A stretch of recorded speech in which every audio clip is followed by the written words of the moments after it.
Convert करना है तो आप जाओगे Karol Bagh. Coupler to coupler 5% discount. लेकिन अगर आपके पास ऑलरेडी जी वैगन है तो फिर आप जाओगे जर्मनी मैनसरी के पास। ये है एक रेगुलर लैम्बोर्गिनी उरुस जिसमें 657 हॉर्स पावर मिलती है। वहीं ये है मैनसरी की उरुस जिसमें 900 हॉर्स पावर मिलती है, fully carbon fibre white body kit मिलती है एंड साथ ही इंटीरियर तो रोल्स रॉयस से भी एक लेवल ऊपर का। लेकिन भाई आखिर ये मैनसरी है क्या? क्या ये कोई कार कंपनी है या फिर कुछ और दूसरी कंपनी इसकी कार्स पर अपना लोगो लगाकर कैसे बेच रही है? आइए आज की इस वीडियो में हम मैनसरी के बारे में जानते हैं।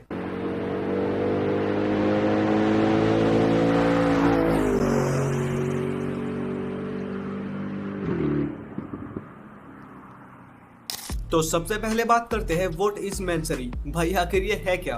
तो देखो, मैनसरी कोई ऐसे ऑफिशियली कार मैन्युफैक्चरिंग कंपनी नहीं है जैसे लैम्बोर्गिनी, मर्सिडीज या पोर्शे वगैरह है, बल्कि मैनसरी जर्मनी के एक लग्जरी कार मॉडिफिकेशन फर्म है जो कि super cars, luxury SUVs, in fact hyper cars तक को भी कस्टमाइज करती है। आसान भाषा में कहूँ तो अमीरों का करोल बाग, जिसमें कस्टमाइजेशन की लिटरली कोई लिमिट ही नहीं है। आप बस पैसे देते जाओ और गाड़ी में जो भी आपको कस्टमाइज कराना है वो हो जाएगा। अब थोड़ा पीछे चलते हैं। जब एक ईरानियन कार स्पेशलिस्ट कुरोश मैनसरी 80s में जर्मनी आए तो उन्होंने देखा कि कार मॉडिफिकेशन एक अच्छा बिजनेस है और ग्लोबल लेवल पर भी लोग इसको काफी पसंद करते हैं। तो इसे देखकर कुरोश मैनसरी ने कार्स के लिए खुद पार्ट्स बनाना शुरू कर दिया और देखते ही देखते जब इस काम में प्रॉफिट होने लगा तो कुरोश मैनसरी ने अपनी 1989 में ऑफिशियली कंपनी स्टार्ट की जिसका नाम रखा मैनसरी, मींस अपने सरनेम पर, एंड पार्ट्स के साथ साथ कार की अपहोल्स्ट्री का भी प्रोडक्शन शुरू करा और ऐसे स्टार्ट हुई मैनसरी। थोड़े टाइम पहले मैंने ब्रेबस के बारे में वीडियो बनाई थी जो कि बेसिकली मर्सिडीज के लिए फेमस है। फिर जी पावर के बारे में वीडियो बनाई थी जो BMW के लिए फेमस है, एंड ऑल्सो शेल्बी के ऊपर भी जो फोर्ड स्पेशली मस्टैंग के लिए फेमस है। लेकिन मैनसरी में ऐसा नहीं है। मैनसरी कोई ऐसे एक पर्टिकुलर नहीं बल्कि 25 से ज्यादा अलग अलग कंपनीज की कार्स को कस्टमाइज करती है, जैसे Aston Martin, Audi, BMW, Bentley, Cadillac, Lamborghini, McLaren, Maserati, in fact Bugatti की कार्स को भी। फॉर एग्जांपल ये है मैनसरी की बुगाटी चिरोन जिसका ऑफिशियल नाम है मैनसरी सेंचुरिया, जिसमें इसका spoiler, diffuser, alloys, bumper, headlight housing, side skirt, grill वगैरह फुल्ली कार्बन फाइबर की मिलती है और इंटीरियर ऐसा कि बैठने का मन न करे। आई मीन कहीं गंदा ना हो जाए। एक नॉर्मल कार को मैनसरी कार बनाने के लिए काफी स्टेप्स को फॉलो किया जाता है, जिसमें सबसे पहला मॉडलिंग एंड प्रोटोटाइपिंग। इस स्टेप में कंपनी आपकी कार का सबसे पहले एक 3D मॉडल तैयार करेगी स्कैनिंग के थ्रू, जिसके हिसाब से आपकी कार के पार्ट्स बनाए जाएंगे और ऐसा इसलिए ताकि एक एक सेंटीमीटर भी फिट एंड फिनिश इधर उधर ना हो। हाँ, मैनसरी की कार्स में आप फिट एंड फिनिश या अनइवन गैप्स की कमी निकाल ही नहीं सकते और ये बात मैनसरी को भी पता है कि इतने बड़े लेवल पर होकर अगर छोटी छोटी चीजों की गलती हुई तो गया। उसके बाद उन पार्ट्स की ग्राइंडिंग एंड फिनिशिंग होगी ताकि थोड़ा भी अनइवन ना रहे।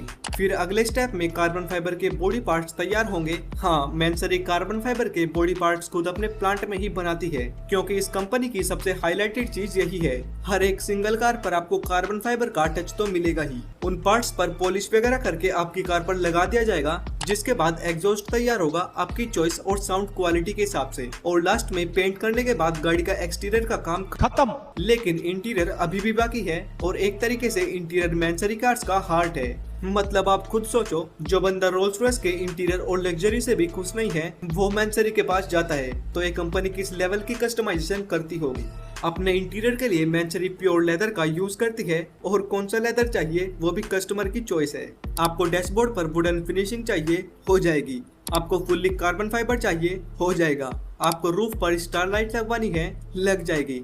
आपको अपहोल्स्ट्री और स्टिचिंग गोल्ड से करवानी है, हो जाएगी। सेंटर कंसोल में भी गोल्ड चाहिए, हो जाएगा। जग सोना सोना लागे दोस्त। मतलब आप जो चीज सोच सकते हो वो हो जाएगा, बस आपके पास पैसे होने चाहिए। बाबा इधर जहर खाने का पैसा नहीं है तुझा। लेकिन दोस्तों इन सब के साथ साथ मैनसरी आर्मर्ड व्हीकल्स भी बनाती है, जैसे ये है आर्मर्ड G63 जिसमें VR6 लेवल की प्रोटेक्शन मिलती है। उसके साथ मरीन व्हीकल्स भी बनाती है जैसे पिरेली 42 जो मैनसरी की एक कस्टम हाई स्पीड बोट है, एंड साथ ही साथ काफी कार्स लिमिटेड यूनिट्स में भी बनती है ताकि उनकी एक्सक्लूसिविटी बनी रहे। जैसे मैंसरी 6x6 जी वैगन उसके 10 यूनिट्स बना दिए, कोई पोर्शे का लिमिटेड एडिशन उसके 10 यूनिट्स बना दिए एक्सेट्रा। तो मैंसरी में कार के इंजन को ट्यून करके थोड़ी पावर बढ़वानी हो, एक्सटीरियर से पूरा हुलिया चेंज करवाना हो या फिर लग्जरी इंटीरियर को और लग्जरी बनवाना हो, सब होगा। लेकिन जो ऑलरेडी लग्जरी और महंगी कार्स है सिर्फ उनका ही, कहीं पता चले लोग अपनी क्रेटा लेके पहुंच गए मैंसरी में। तो इन सब attention to detail, cutting edge technology, autoclave और एक्सक्लूसिव अपहोल्स्ट्री जैसी चीजों की वजह से मैंसरी कार मॉडिफिकेशन के मामले में टॉप लिस्ट में हमेशा रहती है। एंड अगर आपको इसको ब्रेविस के साथ कंपेयर करना है तो ब्रेविस में भी कस्टमाइजेशन होती है, लेकिन ज्यादा ध्यान गाड़ी के परफॉर्मेंस पर दिया जाता है, मींस इंजन ट्यूनिंग वगैरह में। वही मैंसरी में पावर पर थोड़ा बहुत बट मेनली फोकस होता है लुक्स और इंटीरियर के ऊपर। तो अगर ट्यूनिंग और पावर की बात करें तो ऑब्वियसली ब्रेविस बेटर है, एंड अगर कस्टमाइजेशन की बात करें तो मैंसरी बेटर है। ओके, तो ये थी मैंसरी, जर्मनी की एक आफ्टर मार्केट मॉडिफिकेशन फर्म। आप कमेंट्स में बताना कि आप मैंसरी और ब्रेविस में से किसको चूज करोगे, जिसमें हमको 562 हॉर्स पावर मिलती है एंड ये 0 to 100 की स्पीड को 3.5 सेकंड्स में टच कर लेती है। दूसरी तरफ यह है निस्मो GTR, जिसमें हमको 600 हॉर्स पावर मिलती है एंड ये 0 to 100 को करती है सिर्फ 2.9 सेकंड्स में। ऐसे ही यह है Nissan 370Z with 332 horse power and ये है Nismo 370Z with 400 horse power. ओहो, ये क्या कंफ्यूजन है, मेरी समझ में नहीं आ रहा। आपके मन में एक सवाल जरूर आ रहा होगा कि आखिर ये निस्मो है क्या और निसान के ही पीछे क्यों पड़ा है, मींस निसान के ही कार्स का हुलिया बदलकर अपने नाम से कैसे बेच रहा है। Good question, you are a good question. आइए आज की इस वीडियो में बात करते हैं निस्मो के बारे में। A legacy that continues to burn bright. The hunger for victory never stops. Nissan's ultimate performance honed on the track. Ultimate performance is as much about the people as the technology. Military settings on the Nissan now. The performance has increased significantly. And it's a Nismo GTR that wins it for Nissan. Nismo. तो सबसे पहले बात करते हैं what is Nismo, आखिर ये भला है क्या। तो देखो, निस्मो कोई ऐसे ऑफिशियली कार मैन्युफैक्चरिंग कंपनी नहीं है जैसे टोयोटा, फोर्ड या मित्सुबिशी वगैरह है, बल्कि निस्मो निसान की ही एक हाई परफॉर्मेंस डिवीजन है जो कि निसान की ही कार्स उठाकर उनको बढ़िया ट्यूनिंग और कस्टमाइज करके परफॉर्मेंस ओरिएंटेड बनाती है रेसिंग और मोटर स्पोर्ट्स के लिए। आसान भाषा में समझाऊं तो जैसे BMW में M डिवीजन है, मर्सिडीज में AMG है और ऑडी में RS है, ठीक वैसे ही निसान में निस्मो है। 1960s के अराउंड निसान का फोकस हाई परफॉर्मेंस कार्स पर शिफ्ट हुआ, यानी रेगुलर कार्स के साथ साथ थोड़ी परफॉर्मेंस ओरिएंटेड कार्स बनाना, ताकि वो racing and other motor sports में भी अपना नाम बना सके। इस रेसिंग फील्ड में निसान को सबसे पहली सक्सेस तब मिली जब 1964 स्काईलाइन 2000 GT ने एक जापानीज ग्रैंड प्रिक्स रेसिंग को जीता। इस विन से निसान का कॉन्फिडेंस काफी हाई हो गया था एंड तब निसान ने सोचा कि इस विक्ट्री को और भी बड़े लेवल पर ले जाना पड़ेगा। एंड बूम, फाइनली 1984 में जन्म होता है निस्मो का। निस्मो के फुल फॉर्म है निसान मोटर स्पोर्ट्स, यानी निसान का NIS और मोटर स्पोर्ट्स का MO, एंड ऐसे बना निस्मो। निस्मो डिवीजन का प्राइमरी ऑब्जेक्टिव था गाड़ी में नई नई टेक्नोलॉजीज देना, गाड़ी को एरोडायनेमिक और लाइटवेट बनाना एंड ऑब्वियसली सबसे मेन गाड़ी को ज्यादा परफॉर्मेंस ओरिएंटेड बनाना, ताकि वो रेसिंग फील्ड में बढ़िया कम्पीट कर सके। निस्मो ब्रांड की जो सबसे पहली कार थी वो थी 1987 में लॉन्च हुई Nismo skyline R31 GTS R, जो कि निसान की रेगुलर R31 स्काईलाइन पर बेस्ड थी, जिसकी सिर्फ लिमिटेड 823 यूनिट्स ही बनाई गई थी वर्ल्ड वाइड। इन दोनों ही गाड़ी में इंजन तो सेम था, लेकिन क्योंकि ये निस्मो ने मोटर स्पोर्ट रेडी बनाई थी तो रेगुलर 210 हॉर्स पावर को ट्यून्ड करके 400 हॉर्स पावर तक कर दिया गया था। हाँ, 1987 में 400 हॉर्स पावर। अपनी इसी बढ़िया लाइटवेट बॉडी और बढ़िया पावर के साथ इस गाड़ी ने 1988 में ऑस्ट्रेलियन टूरिंग कार चैंपियनशिप भी जीती। और फिर क्या, उसके बाद 1990 में अपनी 300 GX से IMS से चैंपियनशिप जीती। उसके बाद लीमेंस रेसिंग में भी बढ़िया पोजीशन गेन की एंड मल्टीपल रिकॉर्ड भी सेट किए। एंड यहाँ तक आते आते निस्मो की पॉपुलैरिटी काफी बढ़ चुकी थी, पब्लिक में भी एंड मोटर स्पोर्ट फील्ड में भी। इनफैक्ट जब निसान ने 2007 में पहली बार अपनी R35 GTR का डेब्यूट किया था, उसको बनाने में भी निस्मो का बहुत बड़ा हाथ था। यानी GTR R35 का जो ऑल व्हील ड्राइव सिस्टम है एंड जो 3.8 लीटर का V6 इंजन है, वो भी निस्मो की टीम ने ही डेवलप किया था, जो कि आज इतना फेमस है। अब यहाँ तक आते आते निस्मो की प्रेजेंस ग्लोबल लेवल तक पहुंच चुकी थी एंड दैट्स वाई 2010 में निस्मो ने यूएस में अपना पहला ऑफिस खोला।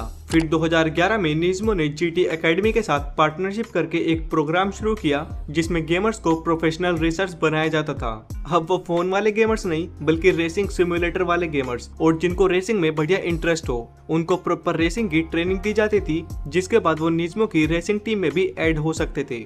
लेकिन दोस्तों अब तक जितनी भी मैंने निस्मो की कार्स बताई वो सभी रोड कार्स नहीं थी, यानी ये सिर्फ रेसिंग पर्पस के लिए बनाई जाती थी, पब्लिक के लिए नहीं। मतलब बीच में 2-3 बार रोड लीगल वर्जन्स आए लेकिन वो बहुत ही लिमिटेड नंबर्स में, एंड वो भी कुछ ओकेजन्स पर, लाइक निस्मो की कोई विक्ट्री ऐसा कुछ। लेकिन निस्मो की जो प्रॉपर पहली रोड कार थी वो थी निस्मो 370Z, जिसमें हमको 350 हॉर्स पावर वाला V6 इंजन मिलता था एंड लोग इसको मस्त खरीद कर रोड पर चला सकते थे अराउंड 35 लाख रुपए में। उसके बाद सबसे क्रेजी और फेमस निस्मो आई, यानी निस्मो GTR R35, जिसमें आता था 600 हॉर्स पावर वाला twin turbo V6 engine and लोग इसको भी मस्त खरीद सकते थे अराउंड 1.3 करोड़ रुपीस में। एंड अगर फिलहाल के टाइम की बात करूं तो करंटली निस्मो की 2 रोड कार्स है, यानी पब्लिक के लिए। पहली 2024 निस्मो GTR और दूसरी 2024 फेयर लेडी G निस्मो, जो कि ऑल्सो काफी मस्त कार है। बढ़िया 420 हॉर्स पावर वाला इंजन मिलता है, बढ़िया लुक्स मिलती है, लाइट वेट बॉडी है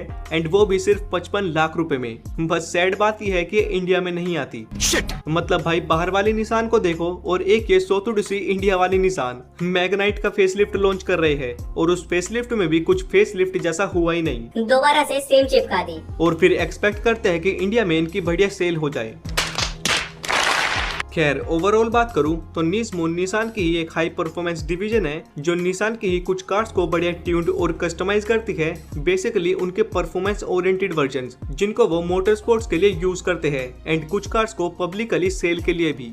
आप कमेंट्स में बताओ कि आपको निस्मो की सबसे बेस्ट कार कौन सी लगती है।